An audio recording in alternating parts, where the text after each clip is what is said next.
این مثلثه. آقا این به قرآن مثلثه. نه باید ثابت کنی. آقا به پیر به پیغمبر مثلثه، به جون مادرم این مثلثه. زیست. آقا جان من الان از کجا باید بدونم کون گیاها کجاست؟ ادبیات. رودکی در کودکی چگونه میرودکید؟ آقا من اعتراض دارم. این چه سالی آورد؟ شیمی. کاشف شیشه چه کسی بود؟ استاد والتر وایت.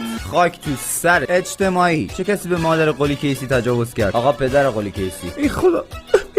فیزیک. اگر در اینجا توپی را در زاویه 45 درجه رها کنیم کجا وای میستد؟ آقا اونجا. عربی. متن پدر علی با خانه رفت را به عربی برگردانید. علی پدر علی رفت تو خونه‌شون. دینی. 14 معصوم چند نفر بودن؟ استاد 72 نفر. اون یه درس دیگه است احمق. قرآن صفحه 27 قرآن رو بخونیم. آقا ما میخونیم. بخون پسرم. بسم الله الرحمن الرحیم. باریکلا باریکلا.